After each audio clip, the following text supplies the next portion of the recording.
What's up YouTube, it's Matt. Back in 2015, around the height of my YouTube channel, I did a video encompassing my entire guitar collection at that time. Well, it's been 7 years since then, and from 2015 to 2022, my guitar collection has changed tremendously. So today, I want to take you through my guitar collection today as it stands, and we'll go from the least expensive to the most expensive guitars that I'm using in my weekly job as a director of music at a church in my hometown. So let's get started. The first guitar, which is also my least expensive guitar, is this. It is an Epiphone Les Paul SL model. I received this guitar in 2017 as a Christmas gift from my dear and beautiful wife, and this thing has been an absolute blast to play ever since. This is my only guitar that stays out of its case all the time. It's hanging on a wall hanger in my bedroom, so I can just grab it, play it anytime I want, and it is a raunchy rock machine. So I did some mods to it when I first got it. The bridge had a little bit of play in it. They use, I think, poplar for the bodies of these guitars, or at least this particular year they were using poplar. I don't know what they use now for these. But the bridge tend to want to lean forward under string tension. So tuning stability was a bit of a pain off the bat. So I doweled and re-drilled the bridge anchors and made a tremendous difference. Pretty much fixed the tuning instability that I was having off the bat. I have modded it further with some Wilkinson Deluxe vintage style tuners. The original tuners were pretty terrible. They had a lot of slop when you would turn them. It would take a little while for them to engage. So yet another thing that that prevented this guitar from staying reliably in tune. I dropped a set of GFS lipstick single coil pickups in it. I went with the ones that were higher output. So this is actually, it comes in a set of 3. This was a middle position, which I think was 6.6K. This was a bridge position at 8K. Even though that sounds like, hey, you know, maybe a sort of higher output Strat pickup, they're not. They're super low output. So that's something that took a little getting used to with my current rig, but they're super snappy, super clear, super crisp. Especially the middle position is absolute magic. It's a fun guitar. And the cool thing about it too is that it is absolutely within the pocketbook and the budget of most musicians out there. I think this was $100 when I got it a few years ago. Now I think that maybe they're $129 or 130 bucks. Awesome mod platform, tons of fun, and a great way to learn how to set up guitars. I did my first fret level crown and polish on this guitar. I knew that if I screwed it up, it wasn't gonna absolutely break my heart and destroy, you know, an awesome instrument, but it came out wonderful. It plays so much better. The action is super low now. A ton of fun. Awesome little guitar. The next guitar in my collection is the one that was the subject of 2 of my most recent videos, and that is the SX Liquid 3P90 is what the model is called at Rondo Music, but as you can tell, this doesn't have P90s in it anymore. This has a set of Wilkinson WMHR mini humbuckers. They're pretty low output. I think they run 6.6K to about 7.2K. But what an awesome upgrade these pickups were over the stock P90s. This guitar in general is absolutely amazing. So I bought this as a B stock from Rondo Music. I think I paid somewhere in the neighborhood of about $100 for it, because underneath this racing stripe that I added to it is a big old section of finish that sort of sunk into the wood. I guess maybe there was a knot in the wood or something, or they didn't sand it perfectly or whatever. But considering that it lowered the cost on this guitar by about 60%, I couldn't pass it up. It looks amazing, it plays amazing, just like pretty much every SX I've ever owned. I think of the 10 or so SX guitars that I've had since I started playing, I think only one of them was less than stellar, and even then, I paid $100 for it, and it was far better than what you would get for $100 back when I started playing in the year 2000. So you can't go wrong with an SX guitar. Besides the pickups, I did a complete wiring harness. There was nothing wrong with the original harness. I just wanted to do an upgrade while I had it open, while I was in there putting in the new pickups and everything. Still have the stock tuners on it, and I know these are either love it or hate it style of guitar because the body is pretty extreme looking, but I freaking love these things. I don't know what it is. There's just something kitschy, something quirky about the 50s weird, like, space age style of it, whatever you want to call it. I totally dig this guitar. It's a lot of fun. It has a 5-way switch, so in addition to the individual pickups, I can get sounds in the 2 and 4 positions. You can check out those videos on my channel that I did, both clean and overdrive tones of this guitar. I guess if there's any downside to it, it's probably among the heaviest guitars that I own. I tend to shy away from guitars that are over 8 pounds now. Yeah, I know maybe it sounds like cork sniffery, like something you'd hear on the gear page or something, but you know, when you're playing long gigs, heavy guitars are a challenge. And for most of the time that I've been a musician, I was a bass player. So I am intimately familiar with having a heavy freaking Fender precision bass hanging from my neck for 2 or 3 hour gigs, doing cover gigs and stuff, and that is brutal, and it wears you down. So yeah, this is probably among my heaviest guitars, but in general, because it's so awesome, if I'm doing a shorter gig, I would rock this thing with no worries because it's rock solid. This next guitar was also gifted to me by a dear friend of mine who I helped sell some of his expensive guitar collection recently. This is a Fender 72 Thinline Telecaster. Ever since I did a demo of one of these guitars back, I want to say in 2013 or 2012, I borrowed it from a friend of mine at the time, I have absolutely loved these guitars. They get a lot of love, but they also get a lot of hate, and it's primarily because of these wide range humbucking pickups. They're not true to the original design. They don't have cuneiform magnets in them like the ones from the 70s did. But all that aside, I love wide range humbuckers. They sound tremendous to me. They keep all of the fat sound that you want from a set of vintage style humbuckers, but at the same time, there's something about the high end of the way that Fender has designed these that gives them a little bit more, I don't know, snap, a little bit more treble, just a great sound spectrum from these wide range humbuckers. I absolutely love them. So I knew that there would come a day where I would either buy one of these things or, my luck, I was given one of these guitars, and I adore this thing. I swapped the pick guard out for tortoiseshell just because I thought it looked cool. It set it apart a little bit from my buddy's guitar, the one that I demoed years ago. His has the original Perloid on it, so even though we would never choose to play the same guitar at a gig together, it's always a possibility we might show up with the same one, so at least they'll stand out a little bit from each other.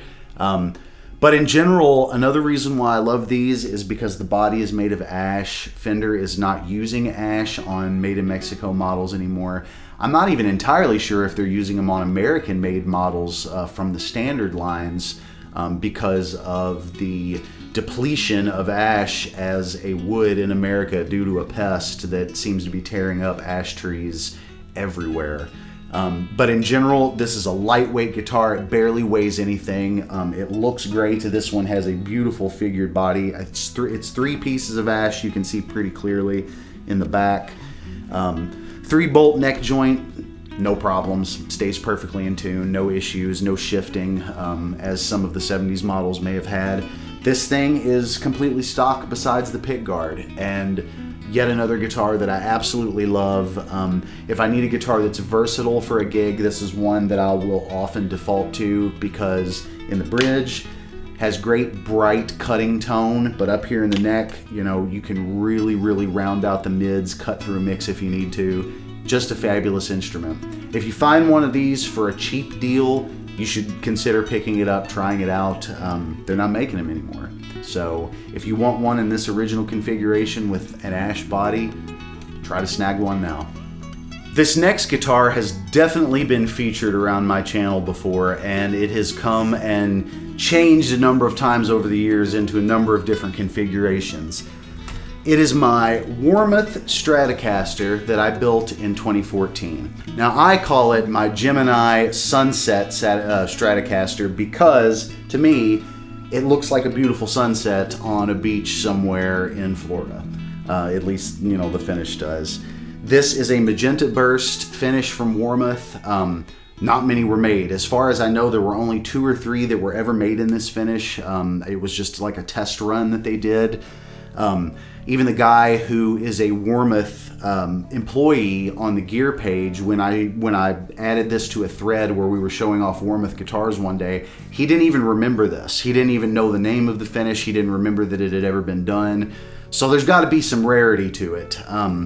And luckily, since I built it back in 2014 before the economy went crazy and everything got super expensive, the total cost for me to build this guitar was less than $1,000 at the time. It currently has a set of Fender Pure Vintage 64 Strat pickups in it. I recently did a couple demos of those pickups. That was this guitar. It has stainless steel frets, a nice super chunky neck, might be a little difficult to see, 59 round back profile, so it goes from about a 0.9 to almost a full inch up here at the 12th fret, so it's super chunky. It's also really lightweight. It's an alder body, a maple neck. I used the same Wilkinson vintage tuners on this that I did my Epiphone Les Paul SL. I love Wilkinson hardware. It's awesome. Wilkinson pickups are great too. It's got an American Standard Strat tremolo on it, which is rock solid.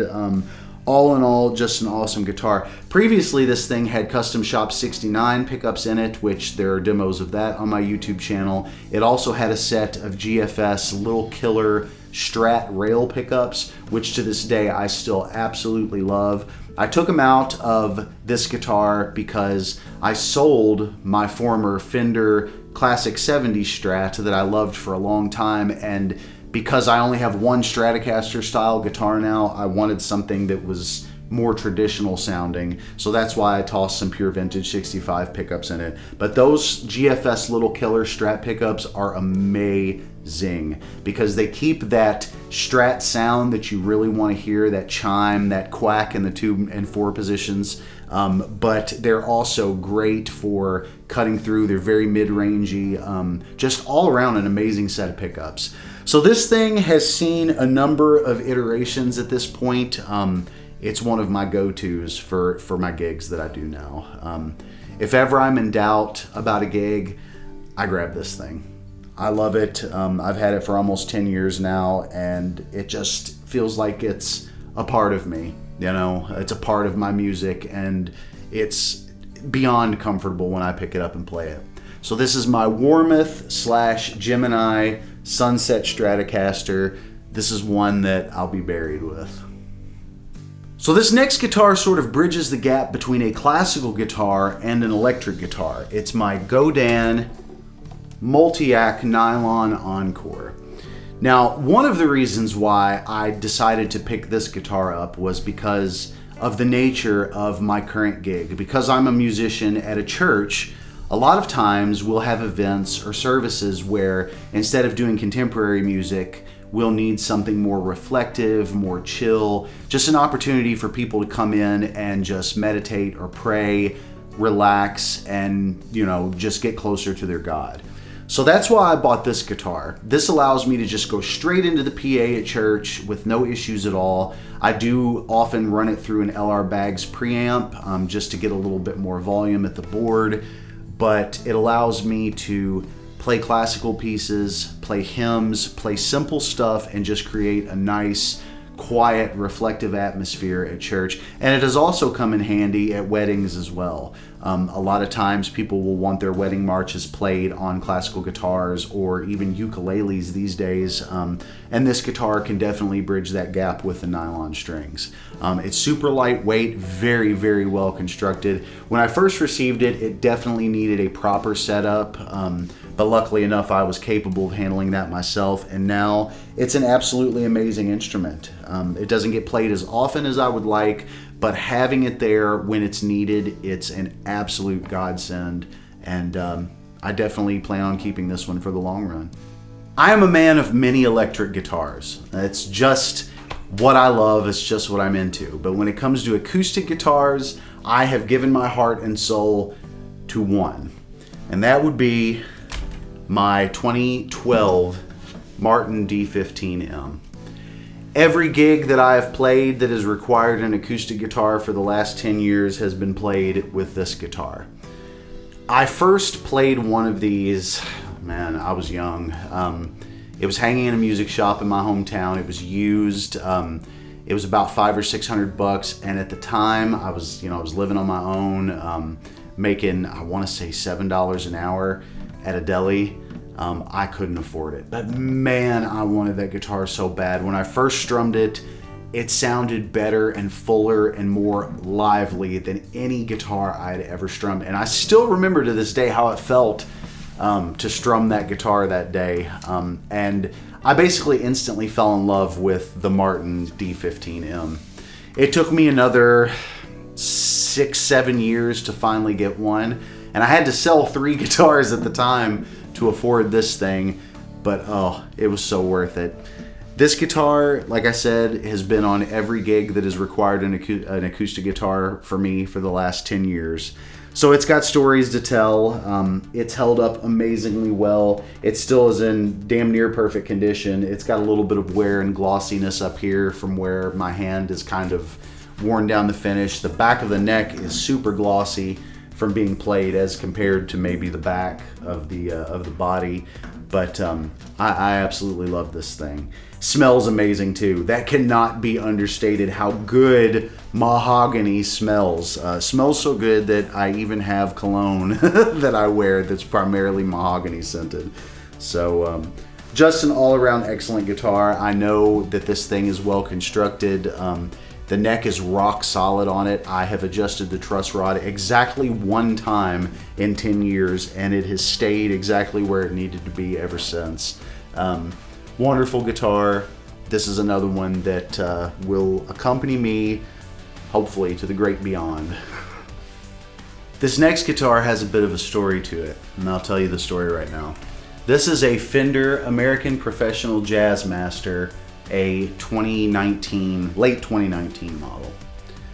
So for Christmas in 2019, my grandmother, who was 85 at the time, she told me a story when she was younger about, I asked her what her favorite Christmas was, basically, her favorite Christmas memory. And she told me that when she was young, she wanted a pendant that was made of mother of pearl with a cross in the middle of it. And it was all she was looking forward to. And then on Christmas Day, she woke up and she got the pendant. It was her magical Christmas moment. So I asked her, well, what happened to the pendant, you know? And she told me she doesn't know. At some point when she was young, she misplaced it or lost it. But even though she didn't have it anymore, it was still her greatest Christmas memory. So for that particular Christmas, the one after she told me that, I went on an online search to find a pendant as close as I could to match the description of what it was that she described to me as her favorite Christmas. So luckily enough, I did find a shop out in California who had a pendant that was eerily similar to what was described by Grandma to me. So I bought it and I put it on the tree at Christmas time to surprise her. And maybe I'll show you a little clip of that right now. It's right there. Right. Is it? Where? This right here.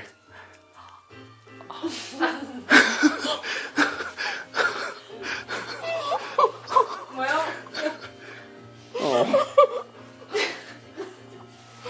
Oh, everybody. Let me see it. Oh my God. It's exactly. Where did you get this? It's from the 40s. I ordered it on the internet. Oh my Lord. From a place in California. So anyway, that was another awesome Christmas memory for her and for all of us that were a part of that. And I'm so happy that I was able to give her that memory. Well, fast forward to the next Christmas, and this was a gift from my grandmother to me. I didn't have a Jazzmaster at the time. I've always loved these guitars. Finish is absolutely amazing. It was actually purchased used, and amazingly enough, whoever owned this before me did some serious upgrades on this guitar. So it has locking tuners that someone installed. It has a completely new wiring harness. Now that I'm not entirely sure why they did. Generally Fender American guitars have quality CTS pots, Oak Grigsby switches. So I don't know why they did that, but whole new wiring harness. Mastery bridge and Mastery tremolo, which on their own are probably another $400 in upgrades.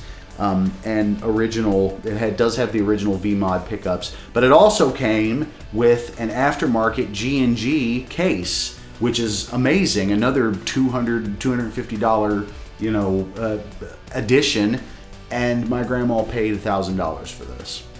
My first American Fender that I ever owned, it took 20 years of guitar playing before I owned my first American Fender, and it was a gift from an amazing woman who I love. Thank you, Grandma. I love you. This next guitar is a relatively new acquisition. I bought it in May of 2020. Around the time of the height of the pandemic, I wanted something that was going to cheer me up, but I also wanted to celebrate 20 years of playing guitar for myself. So I decided to go with a Gibson SG Special P90 in Pelham Blue. This guitar is awesome. Weighs about 6.5 pounds. Another reason why I bought it, not long before I purchased it, I found out that I have thoracic degenerative disc disease, which, if you ask me, was probably from years of thrashing about on stage with a Fender Precision bass hanging around my neck. But them's the pits of being a musician. You don't care about that stuff when you're young, and realistically, I don't care too much about it now, but I do like to play lighter weight guitars to keep the strain on my back at a minimum.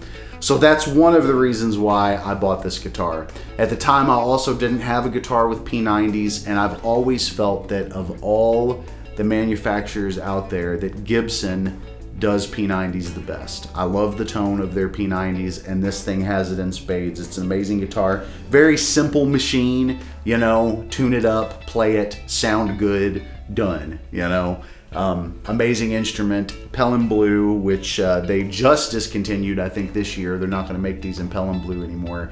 When it arrived, it was in absolutely stellar condition. I know a lot of folks tend to rag on Gibson for their quality control, and I'm not going to sit here and pretend that that's not justified in a lot of cases, but in this particular instance, this guitar is flawless, perfect condition, arrived in perfect condition, plays wonderfully, and is one of my favorite guitars, especially for recording. It has a really, really nice, chill tone to it. It's hard to describe, but in many cases when I'm recording, I default to this one because it just bridges the gap so well between single coils and humbuckers.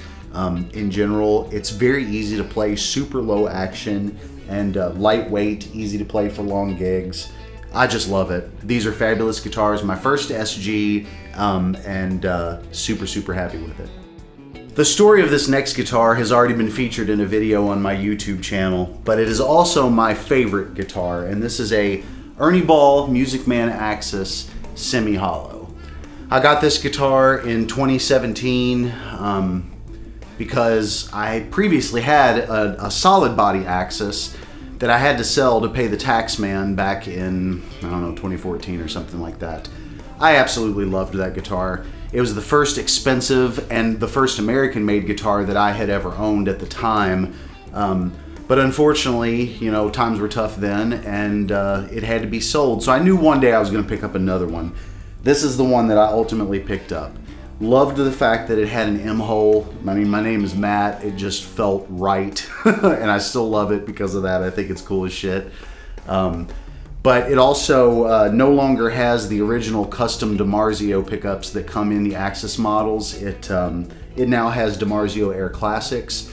I love the custom DiMarzios that come in the Axis, but they just didn't work great in a semi-hollow guitar. There was way too much low end. It was hard to dial out. It overpowered the rest of the guitar's tone, so it needed something a little more vintage and a little more clear. and these Air Classics just absolutely did the trick. You can check out a demo of it on my channel if you want to hear how it sounds, but this guitar is absolutely amazing. I love it. If I complain about anything about it, I wish it had a natural back instead of a black back, but I know that pretty much every Axis, unless it's a special edition, all have black backs. So I'm cool with that. But it would look so classy if it had like natural mahogany back, I think. It's got a nice bird's eye maple neck, which I take care of with the True Oil and Gunstock Wax treatment that Music Man recommends. All in all, this is an amazing guitar. It's definitely one that I grabbed for most gigs, not just because it's lightweight, but because tonally there's nothing it can't do. 5-way switch down here, so I've got good single coil tones in the 2 and 4 position, and then traditional humbuckers in the 1, 3, and 5 positions. Just an absolutely amazing guitar. Of all of the guitar companies that I have owned a guitar from over the years, Music Man always impresses. They take the time to make sure that every detail of their instruments are totally perfect. And that's exactly what this guitar is. It's totally perfect, and I'm thrilled to have it. In all my years of being a guitarist, one of the brands that I never owned but always loved were Paul Reed Smith guitars. For many, many years, I would play them at music stores, especially the semi-hollow models, and just absolutely adore them. But for some reason, I never bought one. Maybe at the time, I just didn't need what those did in particular. But last year, I decided to finally pull the trigger on a PRS, and I am so incredibly glad that I did. This is my PRS CE24 Semi-Hollow. The finish is called Blue Mateo. It definitely has that vibe that I love. If you watch my channel back in the day, Ocean Burst Agile guitar, the single cut Les Paul copy, was featured in a lot of my videos. I love guitars with this finish. The camera doesn't do it justice. I've tried to take photos of it, and in every picture that I take, it looks a little different. Sometimes it's very, very stark blue. Sometimes it's almost like ocean waves. Other times it's almost green or turquoise. It does not, it's not super photogenic. It changes a lot in videos and photos. But it's a stellar guitar. It's absolutely amazingly well made. It has the 85-15 pickup combination in it. They're wonderful pickups. There's nothing that these pickups can't do. It's also got coil tapping, not splitting on these models, which gives it a little extra oomph that you may lose in a regular coil split, but because they're tapped at a certain point in the pickup, you get a lot better volume, you get a lot more balanced EQ.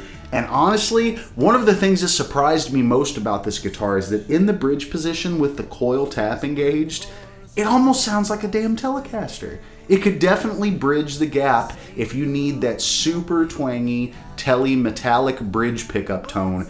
This thing, surprisingly, can actually do that. Beautiful rosewood fretboard, bird inlays, which I absolutely love. I know that that's yet another thing that some people either love or hate, but I totally dig them. And I wouldn't have wanted a PRS guitar without those. They seem to me to be the trademark of these. Of all my guitars that I own, this one has the thinnest neck, but I did go out and play a few of these before I decided to make a purchase of one of these. And of the ones that I played, this one definitely had a noticeably thicker neck than the other ones that I played. Some were really thin and had kind of what I would call high shoulders on them, and it made it uncomfortable to wrap your hand around the neck and maybe do thumb over chords. A lot of times that's what I do. So a number of them I wasn't super comfortable with, but this one in particular just fit me like a glove. Again, it's another guitar that's super lightweight. It's probably not even 7 pounds. I've got it strung with 10 to 46 strings right now. The tremolo is the stock tremolo, works great, never goes out of tune.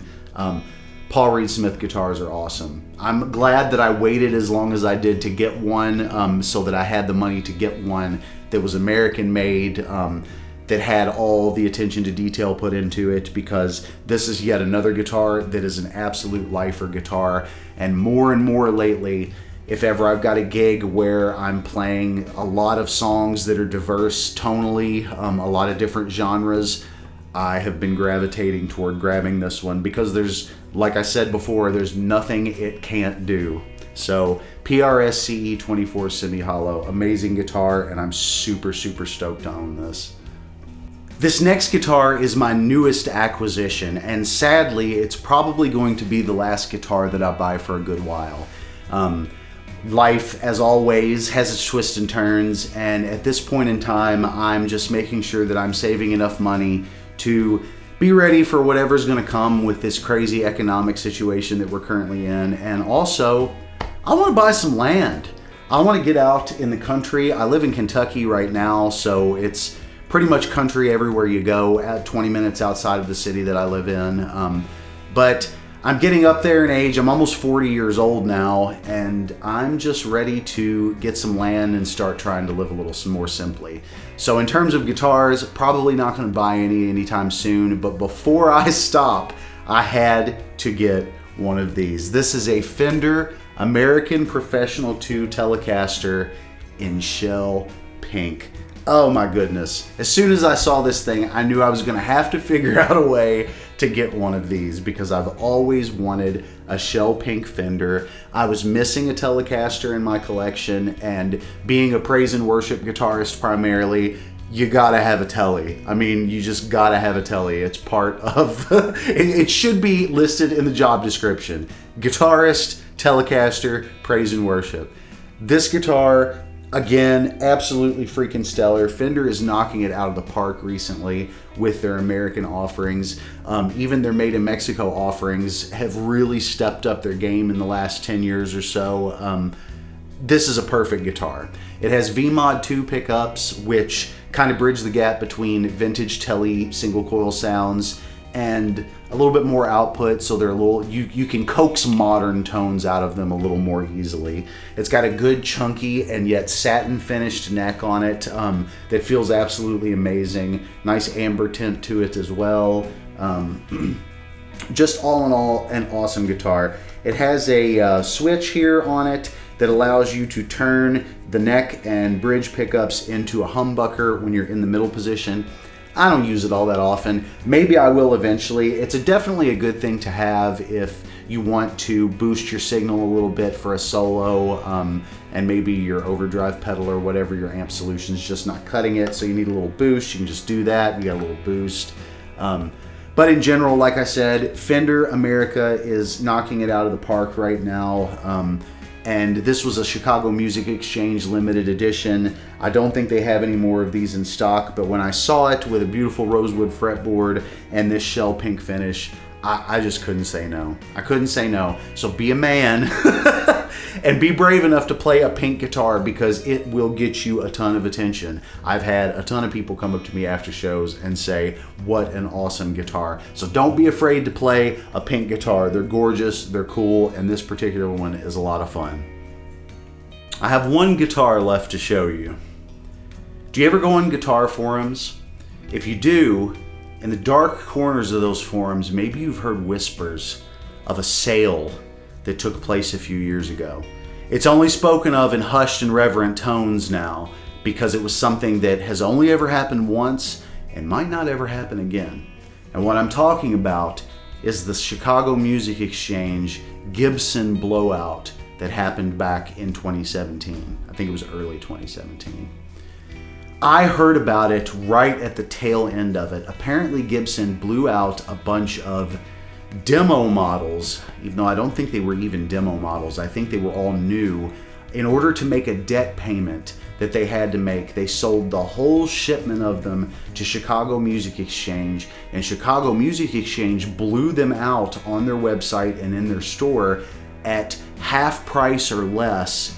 In order, and just because they were marked as demo models, okay, so they didn't come with a standard warranty, but for all intents and purposes, at least according to what was said and what was shown online, almost all of these guitars were absolutely, completely brand new, in perfect condition. I managed to get in at the very tail end of the sale. And there was one guitar model that I've always loved, but in my mind was always my unobtainium. I was never going to be able to afford one of these. And even if I did have the money to buy one, I don't think I ever would have spent that amount of money on one of these guitars. But right at the end of the sale, I learned about it, I looked, and they had one in the exact configuration that I want. These guitars come in a number of different configurations, and this one had exactly what I wanted. So I looked at the price that Chicago Music Exchange was asking for it, and at the time, it was just a hair too steep for me. I was like, I don't think I can come up with the money to buy this. But you know what I can do? I'll shoot them an offer. I'll see if they'll take my offer, because if they do, I'm going to end up with a guitar that would be a lifetime guitar, a family heirloom, something that I could pass down to the next generation, and have something that, like I said, was previously my unobtainium. So I shot him an offer. And for $1,200, brand new in 2017, I got this. My Gibson ES335 gloss finish, block inlays in cherry color. I feel beyond blessed to be able to own this guitar and play this guitar each and every week. I've always been a big fan of semi-hollow guitars, not just because of how lightweight they are, but me personally, I just feel like they fit my style and my aesthetic better than any other type of guitar. That's why I own so many semi-hollows of the ones that I do own. And I had an Epiphone Sheraton before. That guitar was absolutely amazing. I sold it in order to help me be able to afford this guitar. From time to time, I wish I hadn't sold it, because as much as I hate to say it, that Epiphone Sheraton was every bit the guitar that this guitar is. But the difference was this was a dream guitar for me. I'm very, very lucky to have it. It's super lightweight. In terms of its finish, it's absolutely flawless. I've definitely put some wear on it over the years now because it gets played quite a lot. Came perfectly set up from Chicago Music Exchange. The plec job that was done on the frets at the factory was absolutely flawless. I mean, everything about this thing is just absolutely perfect. And if a sale like this comes around again, it may only be a once-in-a-lifetime thing, but if it happens again, make sure you get up on it. You know, did I have the money to buy one of these things at the time? No, I didn't. But now that I have it, I'm so thankful that I made some sacrifices then, because at $4,000 new now, there's no way I'd be ever buying one of these things. So this is sort of my sword in the stone guitar. This is my Excalibur. Like I said, I'm beyond blessed to own this. Thank you to Chicago Music Exchange for doing that Gibson blowout. In retrospect, I almost wish I could have bought a buttload more of them, because now they'd be worth a lot more money and I probably could have made a pretty killer profit. But one of these beauties is enough for me. This is one that I'm going to have for the rest of my life, you know, barring an emergency situation where I need some extra cash or whatever. But this would be the last one that I would sell, because it's the only one that I could probably never replace. So that's it, guys. That is the end of my 2022 guitar collection rig rundown. That's the whole kit and caboodle. Now, I still have a video planned for the upcoming future where I'm going to show you my live rig, how things work in my current job as a music director, what I use on Sundays. It's all pedal board. Amps have gone the way of the dinosaur in the music area that I work in. So I'll show you that. I'll show you how it sounds on site at my job. And yeah, that's it. So thank you guys for watching my 2022 guitar collection rig rundown video. I hope you enjoyed it. And for the guitars that you saw today that don't yet have demos on my YouTube channel, stay tuned, and I will have demos of those coming up in the upcoming months. All right, guys, thanks. Take care.